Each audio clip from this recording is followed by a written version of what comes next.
Hiduplah sebuah keluarga sederhana yang terdiri dari seorang bapak dan kedua anak gadisnya. Mereka hidup tanpa adanya kehadiran seorang ibu karena ia sudah lama tiada. Sang bapak bernama Gibran. Ia bekerja sebagai seorang satpam di sebuah SD negeri. Gaji yang ia dapati tidak banyak, hanya cukup untuk menutupi kebutuhan harian keluarganya. Maka dari itu, anak pertamanya yakni Ratih ikut membantu mencari tambahan sebagai penjaga warung milik tetangga mereka. Sementara anak keduanya yang bernama Sekar masih duduk di bangku sekolah. Pak, Ya, Sekar kemarin dipanggil kepala sekolah. Pak, kamu bisa ngapain? Kepala sekolah nanyain, kapan bayar uang yang SPP yang nunggak? Udah berapa bulan? Udah 4 bulan, Kak. Nanti Bapak carikan uangnya. Kamu bilang aja ke gurumu. Nah, minggu depan Bapak lunasi semuanya SPP. Gak bisa sekarang ya, Pak? Sekarang malu. Ngomongnya gak gitu ke Bapak. Minta maaf.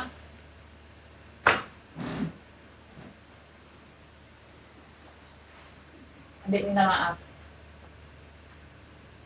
Ya, tapi biarin nanti. Biar jadi urusannya Bapak. Kalau orang kerja dulu. Udah sabar. Ya, Bapak.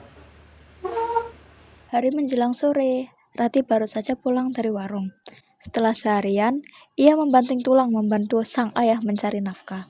Rasa lelah memang tidak bisa ia elak. Namun, demi kebutuhan keluarga mereka tercukupi, Ratih rela merasakan itu setiap hari. Beberapa saat kemudian, Ratih mendengar sebuah percakapan Gibran dengan seseorang yang ia yakini adalah salah satu kerabat Gibran. Sin, aku butuh bantuan. Tolong pinjamkan aku uang untuk membayar SPP-nya Sekar. Maaf, Gib. Kayaknya aku nggak bisa kasih pinjem deh. Tapi aku benar-benar butuh bantuanmu, Sin. Untuk kali ini aja, aku benar-benar butuh bantuanmu. Aku janji, akan segera tak bayar. Ya, tapi tabungan kita juga lagi nggak ada. Habis dipakai Mas Anton beli motor.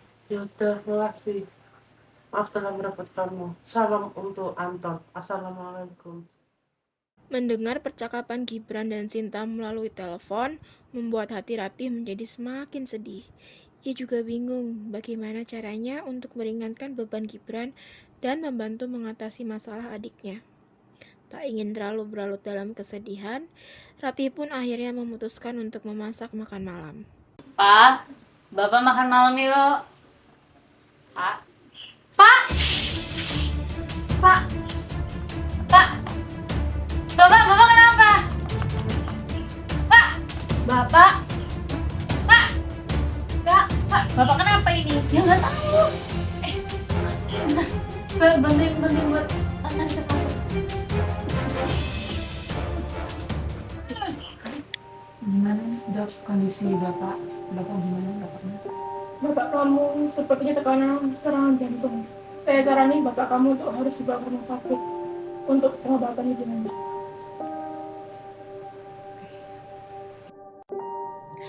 Kebingungan melanda kedua gadis itu. Roda hidup mereka seakan berhenti berputar. Ketakutan mulai melahap mereka. Mereka takut sang ayah akan menyusul sang ibu. Ratih bahkan sangat frustasi. Awalnya ia ingin mencoba menjual beberapa barangnya yang bisa dijual. Namun ternyata, ia tidak memiliki apapun yang bernilai. Sekar pun sama. Ia juga bingung bagaimana cara ia membantu kakaknya mencari uang untuk biaya pengobatan Gibran.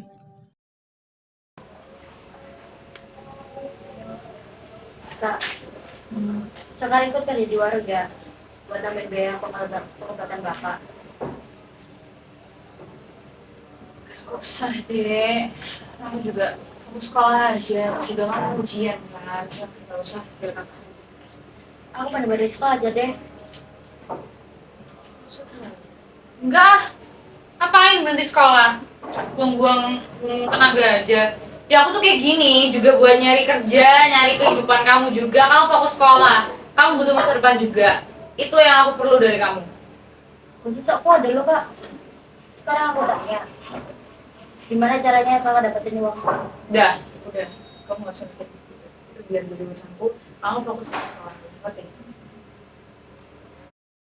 Ratih memutuskan untuk mencari kerja tambahan. Ia tak bisa hanya mengandalkan gajinya di warung, karena sudah pasti tidak akan cukup untuk biaya pengobatan Gibran dan uang sekolah Sekar. Ia mulai mencari lowongan pekerjaan di koran harian. Mengingat kondisi bapaknya, membuat semangat Ratih berkobar untuk cepat mendapatkan pekerjaan.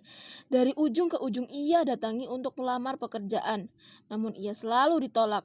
Berbagai alasan menamparnya, seperti kami sedang tidak membutuhkan karyawan baru, hingga alasan kami tidak menerima karyawan yang hanya lulusan SMA. Lelah, itu yang dirasakan oleh Ratih. Tak sampai situ, ia juga mencoba melamar di beberapa swalayan hingga kafe-kafe kecil. Namun tetap sama saja ia tidak mendapatkan pekerjaan. Ingin sekali Ratih menyerah, namun ia harus ingat, ada bapaknya yang sedang membutuhkannya, ada adiknya yang sedang menunggu bantuannya. Setelah menempuh perjalanan yang cukup jauh dan melelahkan, Ratih memutuskan untuk beristirahat di sebuah warung. Ia memesan segelas es teh untuk menyegarkan tenggorokannya yang sudah kering. Siapa sangka di warung ini ia akan bertemu dengan seorang teman lama yang akan merubah sedikit hidupnya.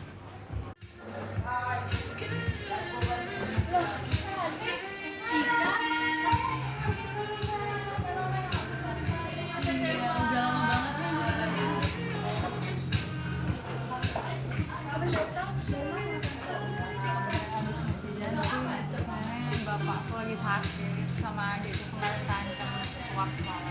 Ya ampun, kasian banget kamu. Mau aku kasih saran nggak? Kita kan diam aja. Jadi coklat tuh. Ini gua enggak.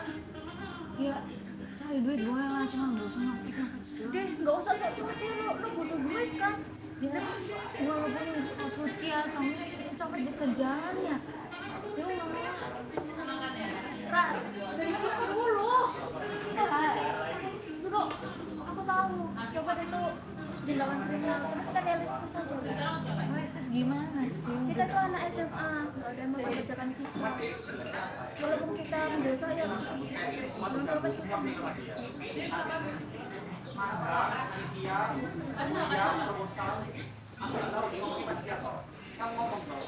Ucapan Ika membuat Ratih berpikir keras. Haruskah ia keluar jalur demi kepentingan keluarganya? Ia terus menimang-nimang, apakah memang hanya ini jalan satu-satunya yang bisa ia tempuh? Apa ia benar-benar harus sampai mencopet untuk mendapatkan uang secepat mungkin? Mengingat saat ini ia belum juga mendapatkan pekerjaan, akhirnya terpaksa Ratih mengikuti alur yang ditawarkan oleh Ika. Ratih segera menemui Ika, lalu menyatakan dirinya bahwa ia akan mengikuti saran dari Ika. Sesaat setelah itu, mereka pun langsung pergi menuju lokasi yang ditargetkan, sebuah pinggir jalan yang tidak terlalu ramai. Di sanalah mereka akan beraksi.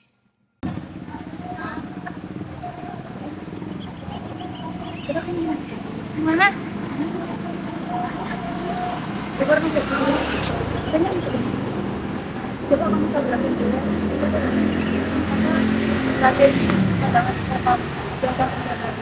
Aku nggak bisa.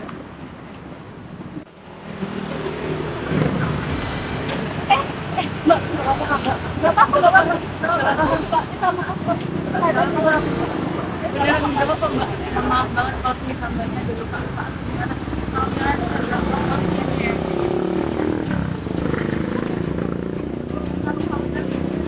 Mbak, maaf banget.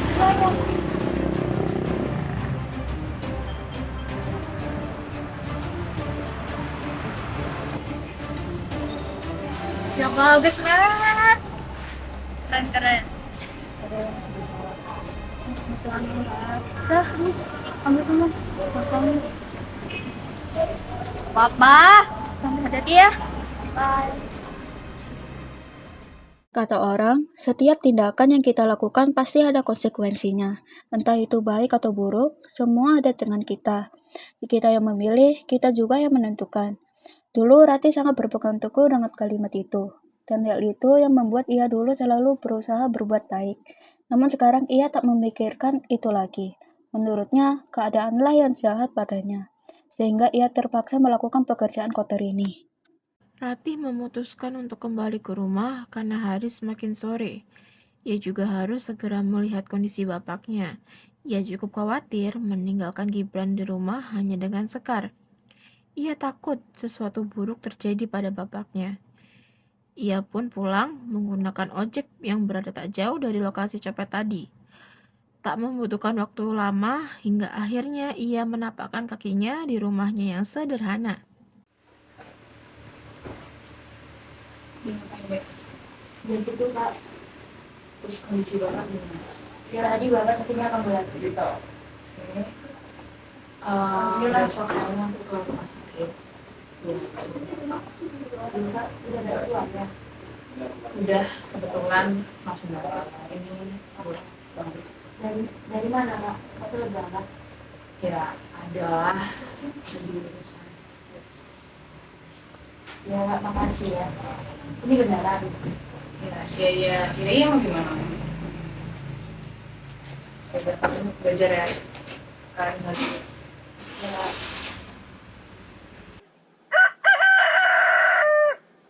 Hari ini, Ratih berencana ingin membawa Gibran ke rumah sakit. Sejak pagi, ia sudah berkutat ke sana kemari, menyiapkan barang yang akan dibawa ke rumah sakit. Beberapa detik kemudian, tiba-tiba terdengar suara pecahan gelas dari arah kamar Gibran. Ratih langsung berlari menuju kamar Gibran. Pak, bapak kenapa? Rumah sakit, Pak. Ayo. Enggak, Pak. Ayo, kita ke rumah sakit. Ayo. Ratih akhirnya berhasil membawa Gibran ke rumah sakit. Di sana, Gibran langsung diberi penanganan yang intensif dari tenaga ahli. Gibran pun dirawat inap di salah satu ruang gabung, yaitu ruang dengan kelas terendah di rumah sakit itu. Meski begitu, sudah membuat Ratih mengucap syukur karena bisa membayar biaya administrasi dan pengobatan Gibran lainnya. Dari sini, hatinya kian melega. Ia benar-benar berharap setelah ini kondisi bapaknya membaik. Setelah proses administrasi rumah sakit Gibran selesai, Ratih memutuskan untuk pulang ke rumah. Sesampainya di rumah, ia berpapasan dengan Sekar yang sepertinya baru saja pulang dari pergi. Wajahnya dipenuhi oleh keringat seperti Sekar sedang dilanda panik. Kak, Bapak mana? Kok nggak ada di rumah? Pulang. Kenapa? Bapak mana? Kan aku tadi sudah bilang kalau bapak di rumah sakit. Udah kalau gitu Kak, dan aku mau copot. Ya, enggak apa-apa, tenang aja. Ya udah kalau gitu Kak, aku mau jaga Bapak aja ya. Masa jaga Bapak? Nggak apa-apa, biar aku aja juga nggak apa-apa. Kalau Kakak kan udah kerja seharian. Terus kamu jaga bapak. Ya Kak. Pada sore ini, Ratih sedang membereskan beberapa pekerjaan rumah yang sempat tertunda. Sementara Sekar sudah berangkat ke rumah sakit sejak 30 menit yang lalu menggunakan ojek. Tinggallah hanya Ratih di dalam rumah kecil gitu. Satu kata yang sangat mencerminkan perasaan Ratih saat ini adalah hampa. Di tengah-tengah kesunyian dalam hunian itu, sebuah suara interupsi dari luar rumah membuat fokus Ratih teralihkan ke arah pintu. Siapakah yang datang ke rumahnya sore-sore menjelang malam seperti ini? Ratih berjalan pelan menuju pintu depan. Bapak masih ingat dengan saya? Gimana kalau kita masuk dulu? Baik, Mas. Oke.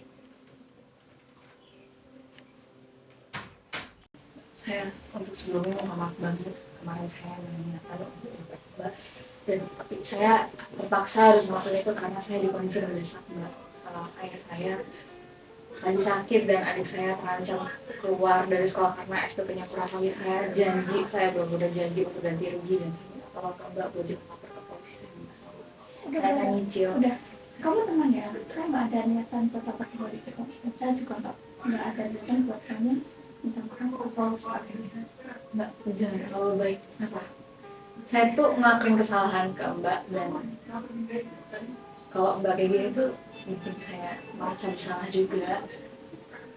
Tapi enggak, kalau emang Mbak nggak ada niatan untuk ganti rugi, terus Mbak kesini tujuannya mau ngapain? Kamu merasa kalau kita pertama kali ketemu itu di hotel itu? Saya enggak. Kamu lupa sama HRD yang pernah nolak kamu kerja waktu itu? Loh, Mbak ini seorang HRD dari perusahaan. Kayak rencana.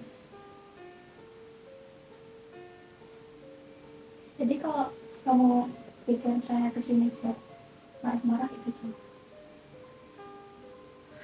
Benar Mbak, benar saya bingung banget. Wah, udah langsung to the point aja. Terus kalau misal Mbak kesini itu tujuannya buat apa? Saya kesini bukan buat marah-marah atau sebagainya. Saya tahu sebenarnya kamu itu orang baik, cuma salah cara aja. Jadi saya kesini untuk membantu kamu bercerai.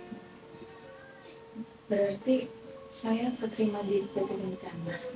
Bukan begitu, maaf saja ya. PT Kencana memiliki standar karyawan yang cukup tinggi. Jadi saya akan bantu kamu dengan cara. Kalau boleh tahu caranya? Jadi teman saya memiliki bisnis baru, rumah makan gitu. Nah dia kebetulan mau cari pegawai baru, kamu bisa daftar ke sana. Ini serius Mbak. Maksudnya? Ya saya habis ngelakuin kesalahan ke Mbak dan saya habis nyopet yang menurut saya nggak itu apa Mbak, dan Mbak masih bisa baik ke saya. Ini Udah ya, kamu nanti daftar aja ke sana, nanti saya akan telepon teman saya. sudah beneran ya Mbak, makasih banget. Makasih Mbak. Mbak, terima kasih atas nama Mbak. Asik. Makasih banyak ya Mbak Asri. Sama-sama Rati. Asri adalah bukti bahwa dunia ini masih ada orang yang baik. Meski kata pepatah, orang jahat adalah orang baik yang tersakiti. Tetapi kalau dari hati kita terus ingin berbuat baik, maka sikap jahat tak akan mampu menguasai diri kita. Hari berganti hari, bulan berganti bulan. Tak terasa, sudah 3 bulan sejak Ratih bekerja di rumah makan ini, kondisi Gibran juga sudah mulai membaik. Keadaan sudah berangsur-angsur membaik, dan ini yang Ratih inginkan. Suatu ketika, Ratih ingin menghubungi Asri. Namun, nomor HP-nya tidak aktif. Ia cari ke tempat kantor Asri. Namun, pihak kantor memberitahu bahwa Asri telah resign sejak 2 minggu yang lalu. Karena tak kunjung mendapatkan pencerahan, akhirnya Ratih memutuskan untuk mendatangi rumah Asri yang alamatnya ia dapati dari pihak kantor. Ini sih, Iya nak. ini sih saya mau mencari Mbak Asri. Maaf, mbaknya ini siapa saya? Saya temannya Mbak Asri kebetulan, dan saya kemarin udah in touch sama Mbak Asri, tapi Mbak Asri nggak ada kabar. Udah saya teleponin juga HP-nya nggak aktif, dan kemarin saya udah ke kantornya katanya resign. Mbak Asri nggak apa-apa. Nanti sudah dulu nak. Jadi sebenarnya Asri sudah lama mengidap leukemia sejak kecil. Semua upaya sudah saya lakukan untuk penyembuhannya. Dokter manapun sudah saya temui. Dan ya, tahun yang lalu usaha saya bisa dibilang berhasil. Dokter berhasil memberhentikan pertumbuhan sel abnormalnya. Dan ternyata itu saya lalai. Beberapa bulan yang lalu, sel kankernya kembali tumbuh. Dan akhirnya Asri meninggal.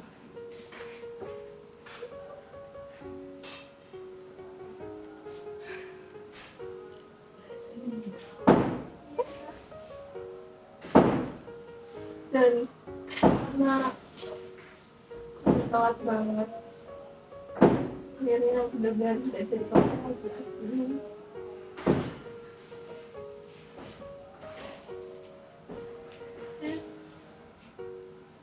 Kebaikan penyebab itu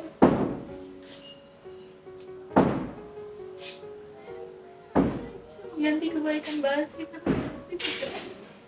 udah gak tahan.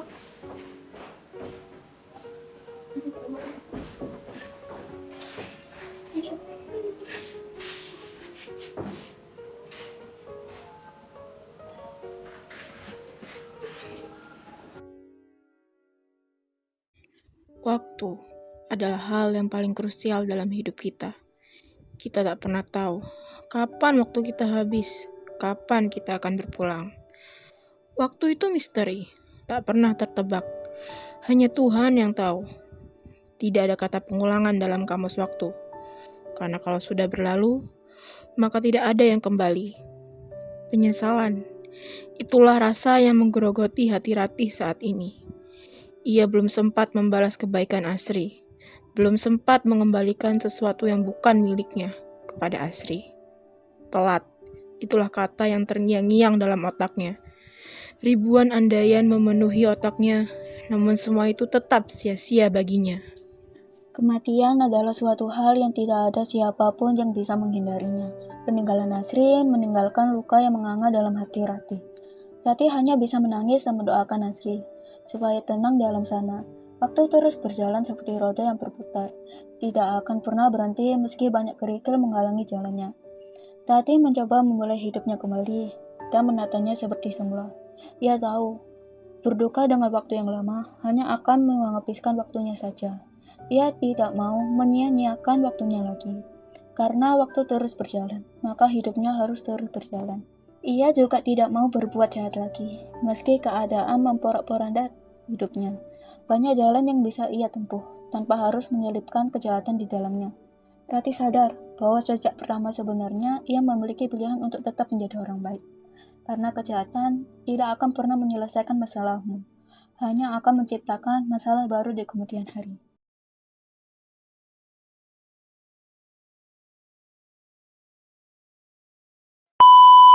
Kurung. Roll. Action. Subhanallah. Enggak apa-apa. Kamera, roll. And action. Masih hidup. Masih hidup.